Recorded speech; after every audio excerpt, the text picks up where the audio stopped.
آج کل نا اگر کبھی اتفاق ہو کسی فیملی کورٹ کے باہر کھڑے ہونے کا تو وہاں کا جو منظر ہوتا ہے نا وہ بالکل کسی پرہجوم میلے جیسا لگتا ہے۔ ہاں بالکل، وہ تو ہے لیکن کتنی افسوسناک بات ہے کہ یہ میلہ ٹوٹتے ہوئے گھروں اور بکھرتے ہوئے رشتوں کا ہوتا ہے۔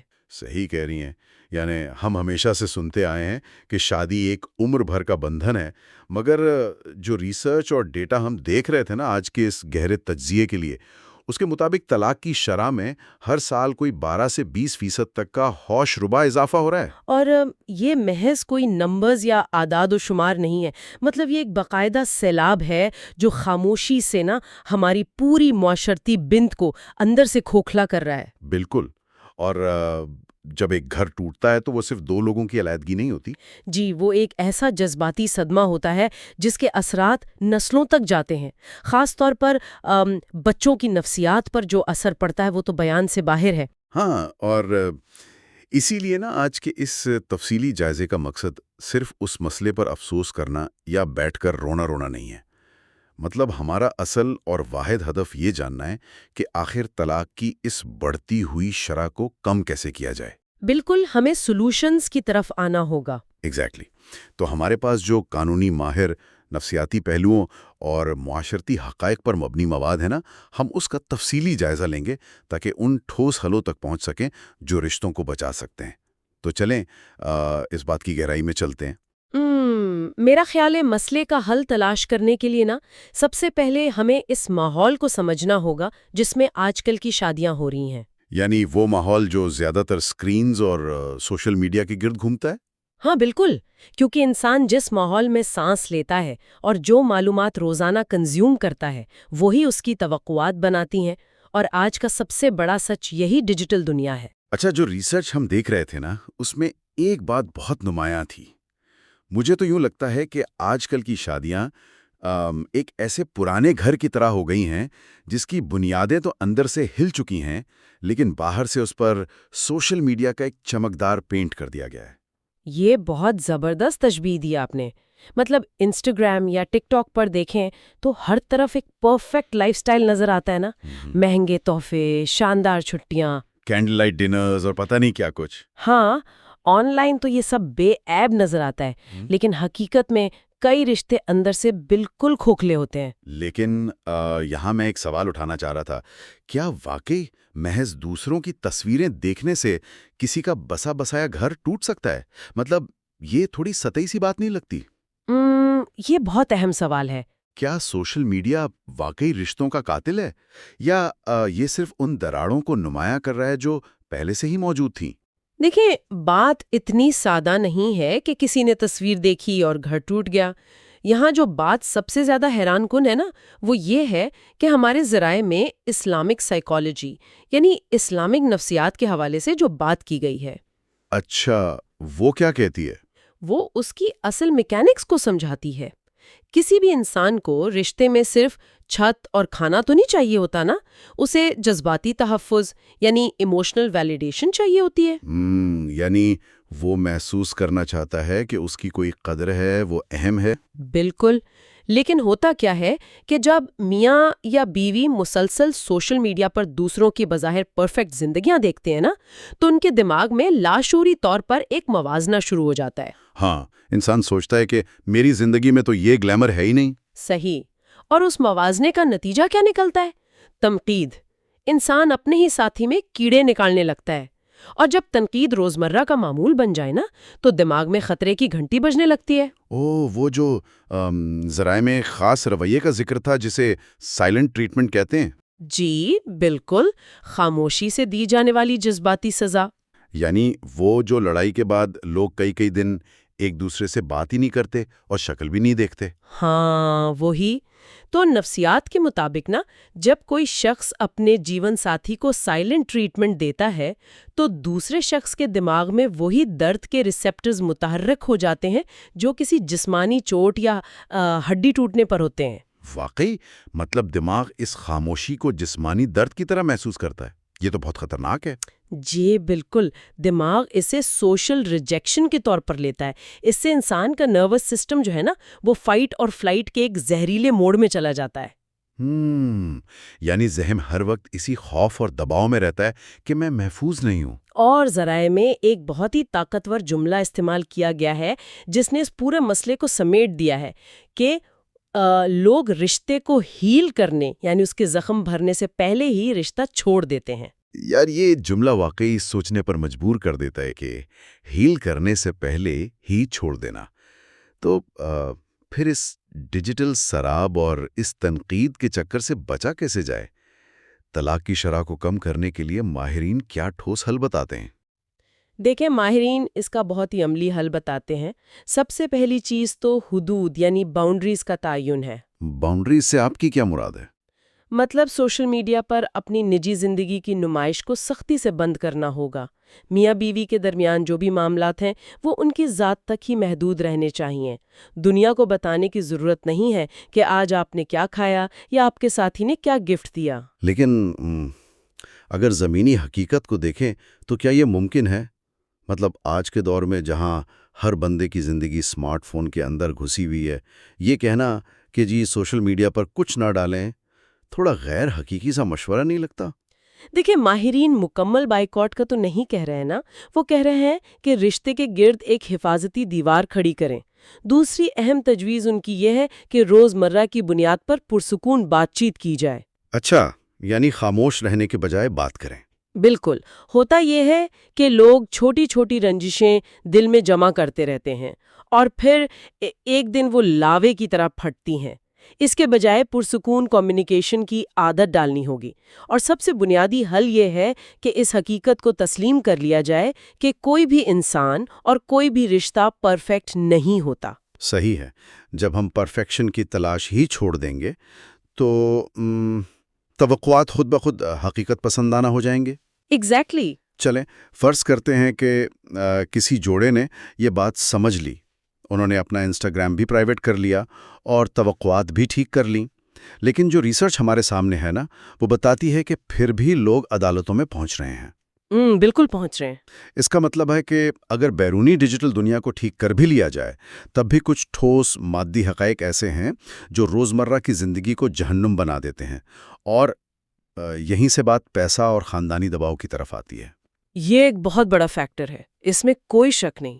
ہاں، اور یہاں آ کر بات واقعی بہت دلچسپ ہو جاتی ہے، کیونکہ ذرائع میں ایک بہت بڑا تضاد یا الجھن موجود ہے۔ مطلب ایک طرف کہا جا رہا ہے کہ طلاق کی بڑی وجہ مہنگائی، پیسوں کی کمی اور بیجا اخراجات ہیں، اور دوسری طرف یہ دعویٰ بھی کیا گیا ہے کہ خواتین کا مالی طور پر خود مختار ہونا یعنی ورکنگ وومن ہونا بھی طلاق بڑھنے کا ایک سبب ہے۔ یہ کیا ماجرا ہے؟ مطلب کیا ایک کام کرنے والی خاتون جو صبح سے شام دفتر میں خوار ہوتی ہے اور پھر گھر آ کر چولہا بھی اکیلے سنبھالتی ہے، اس پر یہ دورہ بوجھ ڈالنا سراسر ناانصافی نہیں ہے؟ اگر ہم اسے وسیع تر تناظر میں دیکھیں نا تو مسئلہ سرے سے پیسہ یا خاتون کا نوکری کرنا ہے ہی نہیں۔ تو پھر اصل مسئلہ کیا ہے؟ اصل مسئلہ ان چیزوں کے ساتھ جڑی توقعات کا ہے جو شادی سے پہلے ہی غلط بنیادوں پر کھڑی کی جاتی ہیں۔ ذرائع اس بات پر زور دیتے ہیں کہ اکثر شادیاں ذہنی ہم آہنگی یا اخلاقیات کے بجائے خالصاً مادی بنیادوں پر کی جا رہی ہیں۔ اچھا، یعنی دیکھا جاتا ہے کہ لڑکے کا سٹیٹس کیا ہے۔ بالکل، رشتے طے کرتے وقت دیکھا جاتا ہے کہ لڑکے کے پاس باہر کا ویزا ہے یا نہیں، یا لڑکی کا تعلق کسی امیر گھرانے سے ہے یا نہیں۔ اب دیکھیں نا، جب شادی کی بنیاد بھی ان بیرونی چیزوں پر ہوگی تو رشتہ مضبوط کیسے ہوگا؟ یہ تو وہی بات ہوئی نا کہ مکان خریدتے وقت بنیادیں دیکھنے کے بجائے صرف یہ دیکھا گیا کہ اس کے دروازے کتنے خوبصورت ہیں۔ جب مالی دباؤ کا پہلا زلزلہ آتا ہے تو وہ عمارت گر جاتی ہے۔ اور پھر جوائنٹ فیملی کا دباؤ بھی تو ایک حقیقت ہے نا؟ جی بالکل، جوائنٹ فیملی کے اندر ہوتا یہ ہے کہ یا تو اخراجات کا سارا بوجھ کسی ایک شخص پر ڈال دیا جاتا ہے، یا پھر شادی کے فوراً بعد ایک الگ اور لگژریز گھر کی ایسی ڈیمانڈ شروع ہو جاتی ہے جو لڑکے کی استطاعت سے باہر ہوتی ہے۔ ہاں، جس سے مالی دباؤ بڑھتا ہے اور گھر میں ہر وقت تلخی رہتی ہے۔ تو ذرائع بھی اس بات کی مکمل تائید کرتے ہیں کہ یہ سراسر ناانصافی ہے۔ لڑکیوں پر یہ بوجھ ڈال دیا جاتا ہے کہ وہ گھر کا معاشی بوجھ بھی بانٹے، لیکن ساتھ ہی ساتھ گھر کے تمام کام اور بچوں کی پرورش کی پوری ذمہ داری بھی انہی پر ہو۔ اور ظاہر ہے یہ جسمانی اور ذہنی تھکاوٹ پھر طلاق کی ایک بڑی وجہ بنتی ہے۔ تو پھر اس مشکل کا عملی حل کیا نکلتا ہے؟ کیونکہ آج کے دور میں مہنگائی اتنی زیادہ ہے کہ ایک بندے کی کمائی سے گھر کا پہیہ چلانا تو ناممکن ہوتا جا رہا ہے۔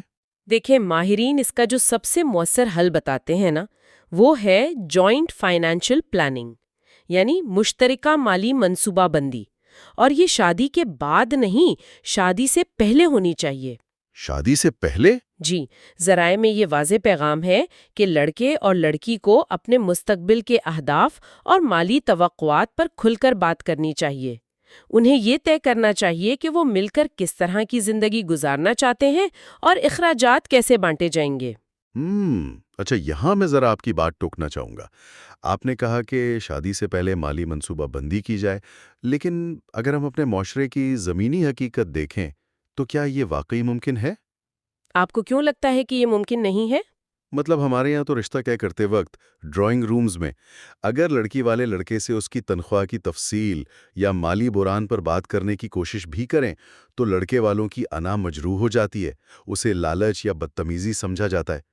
تو یہ پلاننگ عملی طور پر کیسے کی جائے جب اس پر بات کرنا ہی معیوب سمجھا جاتا ہو؟ یہ بہت زبردست اور حقیقت پسندانہ نقطہ اٹھایا آپ نے۔ دیکھیں، اس کا حل یہ نہیں ہے کہ لڑکی والے لڑکے کا کوئی مالی آڈٹ شروع کر دیں۔ ماہرین تجویز کرتے ہیں کہ اس گفتگو کو سوال نامے کے بجائے ایک مشترکہ ویژن کے طور پر پیش کیا جائے۔ اچھا، مشترکہ ویژن، یعنی بات کرنے کا انداز بدلا جائے۔ بالکل۔ مثال کے طور پر یہ بات کی جا سکتی ہے کہ آج کل مہنگائی کا دور ہے، ہم چاہتے ہیں کہ دونوں مل کر زندگی کا بوجھ اٹھائیں، تو ہم بجٹ کو کس طرح مینج کریں گے؟ اس سے انا بھی مجروح نہیں ہوگی۔ صحیح، یہ ایک اچھا طریقہ ہے۔ اور اس کے علاوہ ذرائع نے جو سب سے بڑا حل دیا ہے نا، وہ یہ ہے کہ رشتوں کا انتخاب دولت اور اسٹیٹس کے بجائے انسانیت اور ذہنی مطابقت کی بنیاد پر کیا جائے۔ اگر میاں بیوی مل کر ایک سادہ طرز زندگی اپنانے پر راضی ہو جائیں تو مالی دباؤ کی وجہ سے ہونے والی طلاقوں کا گراف نمایاں طور پر نیچے آ سکتا ہے۔ چلیں، یہ تو ہو گئے بیرونی عوامل، یعنی سوشل میڈیا کا زہر اور مالیات کا بوجھ۔ لیکن اب ذرا انسان کے اندرونی نظام، یعنی اس کی نفسیات اور قوت برداشت کی طرف آتے ہیں۔ ہاں، یہ سب سے اہم پہلو ہے۔ سب کچھ ٹھیک ہونے کے باوجود لوگ اتنی جلدی ہار کیوں مان لیتے ہیں؟ ایک عام تاثر جو بہت زیادہ پایا جاتا ہے نا، اور میں نے اکثر لوگوں کو کہتے سنا ہے، وہ یہ ہے کہ شاید ہمارے فیملی کورٹس اور وکلا کا نظام طلاق لینے کو بہت آسان بنا دیتا ہے۔ لوگ کہتے ہیں کہ ذرا سی بات پر کوئی بھی سیدھا عدالت چلا جاتا ہے اور وکیل فوراً طلاق کروا دیتے ہیں۔ یہاں ایک بہت اہم سوال پیدا ہوتا ہے اور ایک بہت بڑی غلط فہمی بھی پائی جاتی ہے، جس کا ذرائع میں موجود قانونی ماہرین نے پورا پردہ چاک کیا ہے۔ اچھا، کیا غلط فہمی؟ ہم اپنی ناکامیوں کا سارا ملبہ عدالتوں اور نظام پر ڈالنے کے عادی ہو چکے ہیں، لیکن حقیقت اس کے بالکل برعکس ہے۔ ججز اور وکلا طلاق کروانے میں نہیں بلکہ صلح کروانے میں زیادہ دلچسپی رکھتے ہیں۔ واقعی عام تاثر تو یہی ہے کہ عدالتیں تو بس خاندان توڑنے میں دیر نہیں لگاتی۔ جی نہیں، زمینی حقیقت یہ ہے کہ فیملی کورٹس کے ججز بعض اوقات گھنٹوں صرف اس بات پر لگا دیتے ہیں کہ میاں بیوی کے درمیان کسی طرح بات چیت کا راستہ کھلے اور ان کا راضی نامہ ہو جائے۔ بار کاؤنسلز اور وکلا بھی عموماً یہی کوشش کرتے ہیں کہ ان خاندانوں کو بکھرنے سے بچایا جائے۔ تو ثابت یہ ہوا کہ اصل خامی عدالتی نظام میں نہیں ہے، بلکہ ہماری اپنی تربیت اور قوت برداشت میں ہے۔ ایگزیکٹلی۔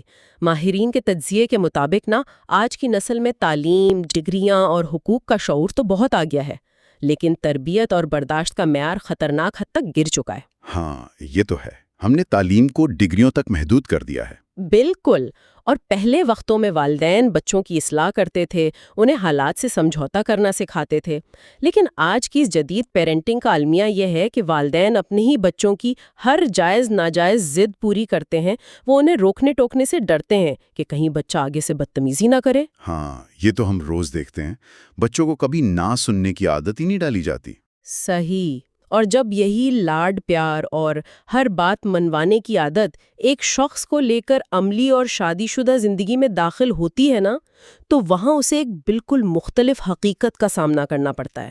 ظاہر ہے وہاں تو دوسرا انسان بھی اپنی توقعات لے کر آیا ہے۔ جی، اور جب پہلی بار کسی بات پر سمجھوتا کرنا پڑتا ہے یا ساتھی کی طرف سے انکار سننا پڑتا ہے تو انسان کی انا یعنی ایگو آڑے آ جاتی ہے۔ ہر شخص سوچتا ہے کہ میں کیوں جھکوں، اور یہی انا رشتے کو کھا جاتی ہے۔ لیکن یہاں میں تھوڑا سا ڈرامائی موقف اپنانا چاہوں گا۔ جی بتائیں۔ اگر ہم ہر وقت درگزر، برداشت اور جھکنے کی بات کریں گے تو کیا ہم انسانوں کو، خاص طور پر خواتین کو جنہیں روایتی طور پر صبر کی تلقین کی جاتی ہے، ایک جذباتی گھٹن کی طرف نہیں دھکیل رہے؟ یہ بہت ویلڈ پوائنٹ ہے۔ مطلب کیا برداشت کا یہ مطلب ہے کہ ظلم اور زیادتی کو بس خاموشی سے سہا جائے؟ نہیں، یہ بہت اہم فرق ہے جو ماہرین نے اور خاص طور پر اسلامی تعلیمات نے واضح کیا ہے۔ اسلام نے نکاح کو محض ایک قانونی معاہدہ نہیں بلکہ سکون کا ذریعہ اور عبادت قرار دیا ہے۔ بے شک۔ اور قرآن کی ایک بہت خوبصورت آیت کا حوالہ دیا جاتا ہے کہ میاں بیوی ایک دوسرے کا لباس ہیں۔ اب لباس کا کام کیا ہوتا ہے؟ وہ انسان کو سردی گرمی سے بچاتا ہے اور سب سے بڑھ کر اس کے عیب چھپاتا ہے۔ یہاں برداشت کا مطلب ظلم سہنا ہرگز نہیں ہے۔ یعنی ایبیوز کو برداشت کرنے کا نہیں کہا جا رہا۔ بالکل بھی نہیں۔ ایک تشدد پسند یا ابیوزو رشتے سے نکلنا بالکل درست ہے، لیکن ماہرین جس برداشت کی بات کر رہے ہیں نا، وہ روزمرہ کی چھوٹی چھوٹی باتوں کو نظر انداز کرنا ہے۔ نبی کریم صلی اللہ علیہ وآلہ وسلم کی سنت ہمیں رشتوں میں نرمی اور معاف کرنے یعنی درگزر کا درس دیتی ہے۔ یعنی اگر ساتھی کی ایک بات بری لگے تو اس کی کسی دوسری اچھی بات کو یاد کر لیا جائے۔ جی، بات ایک دوسرے کے عیب چھپانے اور چھوٹی باتوں کو دل پر نہ لینے کی ہے۔ جب تک رشتے میں درگزر نہیں ہوگا، دنیا کا کوئی رشتہ پرفیکٹ نہیں ہو سکتا۔ اور اس کے ساتھ ہی ماہرین ایک اور بہت اہم حل تجویز کرتے ہیں۔ وہ کیا ہے؟ وہ یہ کہ والدین کی ذمہ داری شادی کے دن ختم نہیں ہو جاتی۔ انہیں چاہیے کہ وہ رشتے کے ابتدائی سالوں میں اپنے بچوں کی مسلسل رہنمائی کریں، انہیں سکھائیں کہ مشکلات میں رشتے کیسے نبھائے جاتے ہیں، بجائے اس کے کہ ہر چھوٹی بات پر طلاق لینے کی حوصلہ افزائی کریں۔ چلیں تو اگر ہم اس پوری تفصیلی گفتگو کو سمیٹیں تو اس سب کا اصل مطلب کیا نکلتا ہے؟ یہ بات بالکل واضح ہو کر سامنے آتی ہے کہ طلاق کی اس بڑھتی ہوئی شرح کو روکنا کسی ایک جادوئی چھڑی کا کمال نہیں ہے۔ بالکل، کوئی شارٹ کٹ نہیں ہے۔ یہ ایک مستقل عمل ہے۔ اس کے لیے ضروری ہے کہ اپنے اعصابی نظام کو سوشل میڈیا کی اس غیر حقیقی دنیا سے بچایا جائے، پرسکون بات چیت کی عادت ڈالی جائے، مالی معاملات میں ایک دوسرے کا ساتھ دیا جائے، اور سب سے بڑھ کر اپنی انا کو ایک طرف رکھ کر درگزر اور برداشت کے اصولوں کو اپنایا جائے۔ میں سمجھتی ہوں کہ یہ تمام معلومات نہ ہمارے سننے والوں کے لیے ایک مکمل عملی ٹول کٹ ہیں، چاہے کوئی شادی شدہ ہو، شادی کا ارادہ رکھتا ہو یا پھر اپنے خاندان میں کسی کو مشورہ دے رہا ہو۔ یقیناً، اور علم کا اصل فائدہ تو تبھی ہے جب اسے عملی زندگی میں نافذ کیا جائے۔ تو اس سے پہلے کہ اس جائزے کو ختم کیا جائے، میں ایک ایسا سوال چھوڑ کر جانا چاہتا ہوں جو ان تمام ریسرچز کے پیغام کو ایک قدم اور آگے لے جاتا ہے۔ جی ضرور۔ اگر ہم اپنے معاشرے کا مشاہدہ کریں نا تو پتہ چلتا ہے کہ ایک شادی کی تقریب پر لاکھوں روپے خرچ کیے جاتے ہیں۔ کپڑوں، کھانوں اور ہال کی بکنگ کے لیے کئی مہینے پہلے منصوبہ بندی شروع ہو جاتی ہے۔ ہاں، یہ تو ہمارے کلچر کا حصہ ہے۔ لیکن کیا کبھی شادی سے پہلے 1 گھنٹہ بھی اس بات پر لگایا جاتا ہے کہ جب 2 مختلف مزاج کے لوگ ایک چھت کے نیچے رہیں گے اور ان کے درمیان جھگڑا ہوگا تو وہ آپس میں بات کیسے کریں گے؟ یہ واقعی سوچنے کی بات ہے۔ جب کل کو کوئی معاشی بحران آئے گا تو وہ ایک دوسرے کو جذباتی سہارا کیسے دیں گے؟ اگر ہم شادی کی تیاری کے بجائے صرف شادی کی تقریب کی تیاری کر رہے ہیں نا، تو کیا ہم خود اپنے رشتوں کو ناکامی کی طرف نہیں دھکیل رہے؟ اس پر ضرور سوچیے گا۔ بہت ہی گہری بات کی آپ نے۔ ڈاؤن لوڈ کرنے اور سننے کا بہت شکریہ۔ ہم اگلے جائزے میں ایک اور اہم موضوع کے ساتھ واپس آئیں گے۔ اپنا خیال رکھیے گا۔